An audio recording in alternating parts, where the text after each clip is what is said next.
Hello mga beshi! I am Mamalu and welcome to my channel.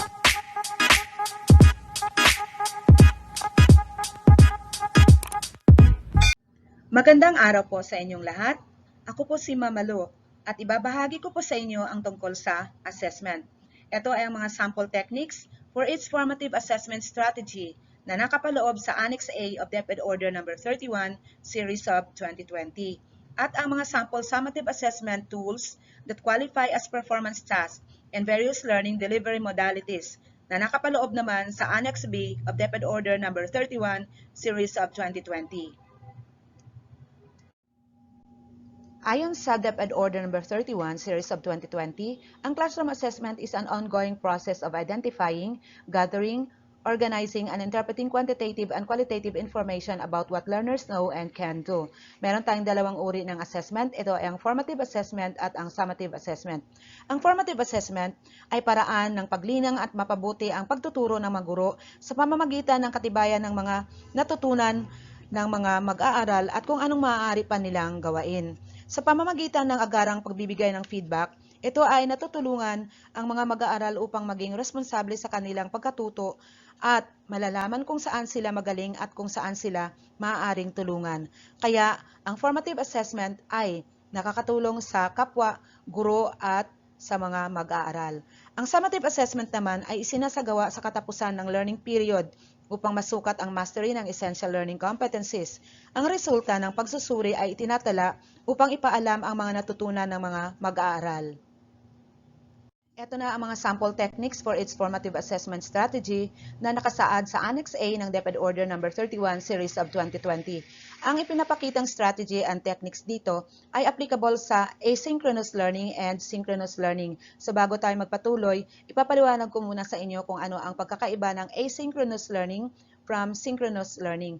Ang asynchronous learning, ito ay ang paraan ng pag-aaral sa pamamagitan ng email, text mobile, message, and social media. Ito ay nangyayari sa magkaibang oras at magkaibang lugar.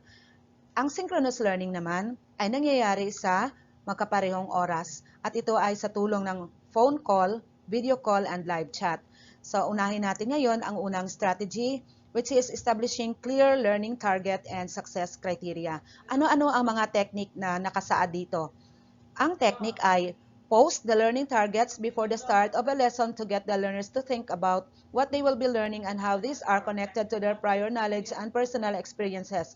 Nararapat lang na ipaalam sa mga mag-aaral kung ano ang layunin ng lesson for the day para mabigyan ng direksyon at alam ng mga bata kung ano ang pwede nilang ma-share tungkol sa kanilang past experiences. Next technique is to present at least two contrasting samples of anonymous work and ask learners to post a comment on which is better and why. Dito malalaman ng teacher kung may alam or may prior knowledge ang bata tungkol sa topic kung siya ay makapagbibigay ng kanyang idea. Then, para masukat ang success ng learning, dapat ipakita ang checklist or rubric to provide learners a clear idea of which is expected of them to achieve in relation to the learning targets. Then, invite them to comment or raise questions. Ang pangalawang strategy is to elicit useful evidences of learning. Paano nga ba mangangalap ng mga makabuluhang ebidensya ng natutunan ng mga bata? Ito yung mga technique na nakasaad dito. First, pose a variety of questions, especially those that will engage learners in deep thinking. Dapat lang magtanong ng iba-ibang klase ng tanong na ma-develop yung higher order thinking skills ng mga bata. Second, provide exercises in multiple formats. Magkaibang exercises or activities ang ibibigay natin sa bata para hindi masyadong boring at hindi naka-stereotype sa isang activity lang. Have learners use a paper-based or digital journal to keep a record of what they learn each day. So dapat lang mag-record sila para matandaan nila kung ano yung mga natutunan nila sa isang araw. Ang pangatlong strategy ay ang pagbibigay ng epektibong feedback or katugunan sa mga ginawa ng mga mag-aaral. Ano nga ba ang mga techniques na nakasaad dito? Una, mag-record at mag-upload ng audio and video file na naglalaman ng mga feedback para sa learners' performance. Pangalawa, magpadala ng feedback via email, SMS, or mobile message. Kung pwede lang, padalhan ng photographs or screenshots ng mga outputs ng mga mag-aaral. Gamit ang comments feature in word processing software para magbigay ng feedback on writing tasks. Mag-embed ng hyperlinks to external resources which learners can safely navigate to improve future work. And write feedback on an anonymous work and provide learners a copy of the work with the success criteria for the task. Ask pairs of small groups of learners to improve the work by following the feedback. Ang pang-apat na strategy ay to engage learners in assessing and improving each other's work. So hindi lang ang teacher ang magbibigay ng feedback, pati na rin ang mga mag-aaral. Ano nga ba ang mga techniques na nakasaad dito? First is to post ground rules for peer feedback. Dapat magkaroon ng rule kung paano magbibigay ng feedback ang mga mag-aaral. Provide examples of different kinds of feedback or comments. Ask learners to reflect on which comments would be helpful to one's work and which ones would not. And then let learners make multiple attempts to one task and select one that they think is the best. Have them exchange their work with a partner who selects one of their partner's attempts they believe is the best. Compare their choices and discuss any areas of concern. Ang panglimang strategy is to increase learners' ownership of their own learning. Paano nga ba magkaroon ng sense of ownership sa mga bawat mag-aaral?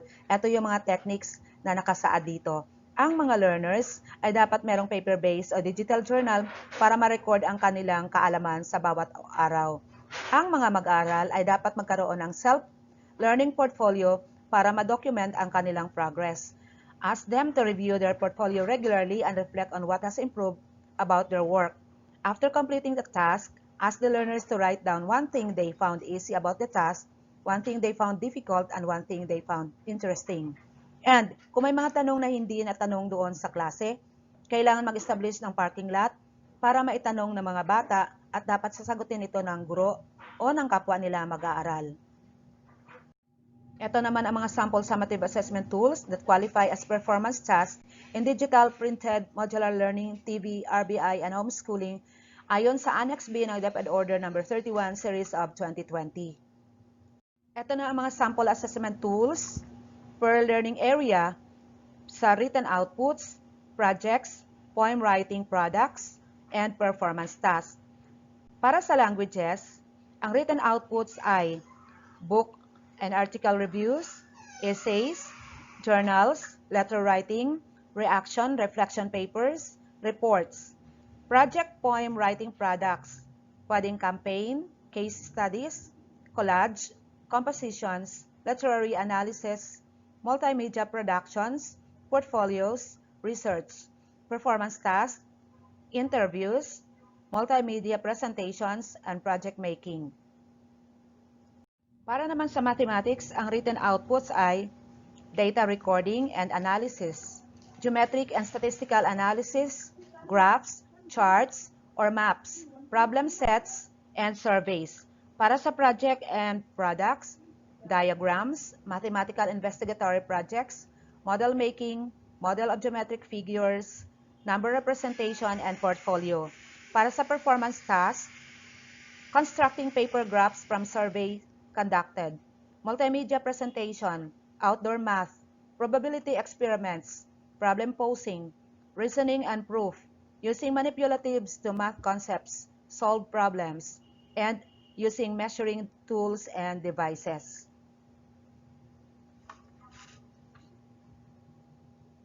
Para naman sa science, ang written outputs ay concept maps, data recording and analysis, laboratory reports and documentations, reaction, reflection papers, and surveys. Para sa project and products, investigatory projects, models and diagrams, constructions, prototype building, research papers. At para naman sa performance task, designing and implementation of action plans, designing various models, doing scientific investigations, issue awareness campaigns, laboratory activity, multimedia presentations, simulation, skills demonstration, and verification experiments. Para naman sa araling panlipunan or AP, ang written outputs ay concept maps and organizers, essays, journals, news writing, news article reviews, reaction and reflection papers. At para naman sa products and projects, collage and diorama making, leaflet, poster and slogan, map construction, research work, timelines, film documentary reviews, and analysis advocacy paper. Para naman sa performance task, ay ang mga community involvement, interviews, issue awareness campaigns, news reporting, presentation, and simulations. Para sa music, ang written output ay essay, reflection or reaction papers, and research paper. Para sa project and product, musical arrangement, musical song analysis, musical research, and writing program notes. Para sa performance task, multimedia presentation, musical presentation, skills demonstration, singing, playing instruments. Para sa art naman, ang written output ay essay, reflection or reaction papers, research paper. Para sa product and project, art criticism and appreciation compilation, art exhibit, art projects, portfolio. Para naman sa performance task, art production, multimedia presentation, portfolio, skill demonstration, either in drawing, coloring, or painting. Para naman sa physical education or PE, ang written output ay essays, reaction or reflection papers, research paper. Para sa project and product, article journal review, personal fitness and health logs, and portfolio. Para sa performance task, personalized exercise programs, physical activity participation, physical activity fitness assessment, skills demonstration. Para sa health, ang written output ay essays, journal, article review, reaction, reflection papers, research paper. Para naman sa project or product, journal responses, personal fitness and health logs, and portfolio. Para sa performance task, personalized fitness and health program, and issue awareness campaign. Sa edukasyon sa pagpapakatao or ESP, ang written output ay essays, journal writing, journal article review, reaction or reflection paper. Para sa project and products, argument analysis, expressing feelings and ideas through activities, journal responses, letter, song, poem writing. Para naman sa performance task, issue awareness campaigns, presentation and multimedia presentations, personal action plans, plano ng pagsasabuhay, situation analysis, pagsusuri ng sitwasyon.